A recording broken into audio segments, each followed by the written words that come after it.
Então a religião ela te oferecia esse sacrifício em nome de algo maior e desconhecido, e aí depois tu tinha esse prazer, esse contato com o divino. Mas é sempre sacrifício e contato com o divino, sacrifício e contato com o divino. Então como é que se explica a religião? Por que ela surgiu? Por que o nosso cérebro criou isso? Tem meio a ver com isso? Pelo que eu estou ouvindo aqui, parece que existe um vácuo no nosso cérebro que ele precisa ter isso, sacrifício e prazer, sacrifício e prazer. E parece que era tanta vontade de ter isso que a religião foi criada a partir desse vácuo. Deixa eu pensar na resposta.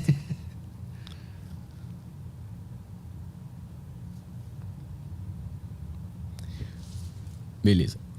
Vamos pensar o seguinte. Primeiro vamos delimitar o que é religião. Uhum. Tá?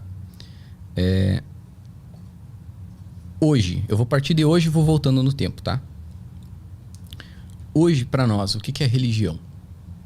Tá? Eu não digo pra ciência, eu digo pras pessoas, cara. Pra pessoa comum, tá ligado?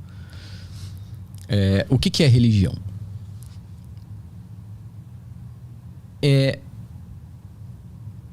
o modo como ela se relaciona consigo mesma, com a sua comunidade e com Deus.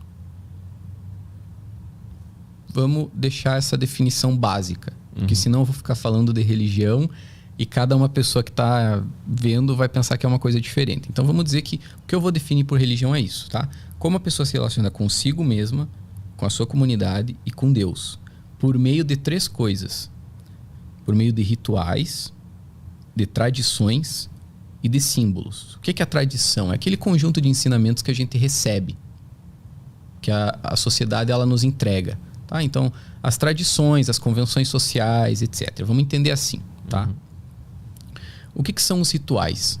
São os modos como nós desenvolvemos as coisas que nós fazemos, os nossos desejos, as coisas que nós buscamos, os nossos comportamentos. Vamos entender ritual assim. Tá? E símbolo vamos entender do seguinte modo. A presença representativa de tudo aquilo que nós não temos. Por exemplo, tu perde um ente querido. Tá? Vou usar o meu exemplo. Eu perdi meu avô. Meu avô morreu, só que ele tinha o hábito de ler a Bíblia. Ele deixou a Bíblia. Aquela Bíblia é uma representação para mim do que era o meu avô. Então eu digo que aquela Bíblia é um símbolo. É aquilo que está presente da pessoa que não está mais ali. Tá? Então nós temos vários símbolos na nossa vida. Então isso seria religião. Tá? Como forma didática, vamos dizer assim, para facilitar a explicação. Nós temos 2 modos de exercer nossa religião. Tá? Nós temos um modo intrínseco e extrínseco. Teve um cara chamado Gordon Allport que ele falou isso. Ele dizia que nós temos 2 modos de viver a religião. Qual que é o primeiro desses modos? É um modo em que tu usa a religião. Então, tu vai nos cultos, tu vai na missa, tu usa aquilo dali porque tu quer ter relações sociais, tu quer ter eventos sociais para ir, aquilo ali é uma coisa que tu se sente bem, que tu tá inserido na comunidade, tu lê a Bíblia porque tu vai pregar no sábado ou no domingo, entendeu? Esse é um modo de religião, são as coisas que tu faz, tá? Ele é um modo, vamos dizer assim, mais utilitarista. Só que tem outro modo de tu viver a religião, que é com a sinceridade. Então, tu ora, tu busca Deus, tu faz jejuns, tu lê o livro sagrado, tu vive a tua vida de acordo com aquela moral, não é só uma moral para os outros, tu mesmo incorpora aquilo dali e leva aquilo dali para tua vida. Então, cara, tu trata Deus como um Deus na tua vida. Tu não trata Deus como tipo uma criancinha brincando com uma bala de goma. Entendeu? Deus é algo real para ti. Então tem esses 2 modos de tratar a religião. Tá? Isso pode ser visto de 2 modos. Uma desses modos é o que nós temos, digamos assim, imediatamente a nós. Como a gente vê a religião dentro da nossa comunidade e dentro da nossa cultura. Tá? Então, como que tu vê a religião? Por que a religião é importante para uma comunidade? Por que uma religião é importante para uma cultura? Porque ela dá àquela comunidade e àquela cultura várias ferramentas para entender o mundo. para interpretar os acontecimentos. Então, tu tem um modo de ver como o que aconteceu com a pessoa que morreu. Tu vai poder dizer para a criança que a pessoa virou um anjinho e foi pro céu. Tu vai poder dizer que a pessoa está no céu, que tu vai encontrar ela depois que morrer, ou que foi pro inferno, né? E tu não vai encontrar ela nunca mais, ou vai, não sei. Mas tem várias explicações que tu vai poder dar por causa daquele tipo de símbolo que tu tem na sociedade, tá? Só que tu tem também um repertório comportamental para lidar com as coisas. Então, tu vai poder participar do coral da igreja, tu vai poder tocar na banda, tu vai poder pregar, tu vai poder ter aquele grupo para sair um dia em algum lugar, tu vai ter um suporte social com aquilo e aquilo vai te fazer bem, tá? Só que tem a parte que eu acho a parte mais fantástica da religião, que são as coisas que estão distantes, que é a religião presente no ser humano como parte da sua história evolutiva. Se tu pensar nas civilizações ao redor do mundo, praticamente todas as grandes civilizações, todas as grandes civilizações tiveram um sistema religioso. E todas essas grandes religiões, esses sistemas, essas tradições religiosas, tinham rituais relacionados a elas. Tá? Se a gente for voltando no passado, a gente vai ver que essas tradições e esse comportamento de acreditar, cara, ele tá muito lá atrás. Ele tá nas primeiras representações humanas, representações artísticas, representações nas rochas. Existem vários lugares do mundo que tem essas representações. Posso te dar uns exemplos? Claro. 1900 a 1930 é uma série de descobertas. Um cara chamado Arthur Evans, ele acha um elemento que ele chama de selo de Knossos, que é de aproximadamente 1400, 1500 a.C. Esse selo, ele é encontrado na região mediterrânea. Ele é encontrado, não, ele pertencia a essa região mediterrânea, ali ao redor do Mediterrâneo, Crescente Fértil, que é basicamente o início das civilizações humanas. E o que é esse selo de Knossos? Ele é um selo que ele apresenta uma experiência que a gente interpretaria como de possessão ou como estática. É uma figura tendo uma experiência estática. E ele acha sinetes, tá? Ele acha, tipo, vamos dizer assim, sei lá, moedas. Ele acha sinetes de ouro que tem uma representação nesse sinete que apresenta algo como se fosse um culto, um ritual religioso. Então você tem criaturas, você tem figuras místicas e você tem uma espécie de ritual acontecendo, como se fosse uma oferenda.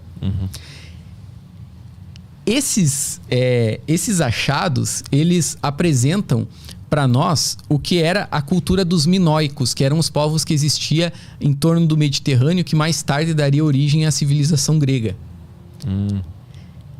O Arthur Evans, que era foi um grande arqueólogo, ele conseguiu perceber que a base da civilização grega estava assentada no que seriam experiências religiosas, experiências de possessão, experiências psicodélicas e dissociativas. E muitos dos achados dessas regiões, dessa época, dizem respeito a esse tipo de comportamento, um comportamento religioso.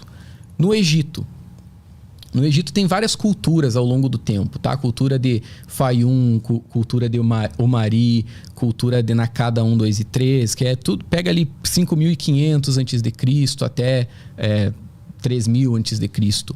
Cara, tu vê uma evolução ao longo desse tempo do que seria um grupo pequeno, nômade ou seminômade, que vai se transformando numa pequena civilização. E conforme esse grupo ele vai se tornando mais complexo, os rituais dele também vai se tornando mais complexo. Então, no início, você tinha basicamente pessoas que enterravam outras pessoas. Depois você começa a encontrar em culturas posteriores pessoas, ossários enterrados com algumas coisas de valor. Então, um cetro ou um colar. Então, você percebe que eles já tinham aí uma relação com a morte. Né?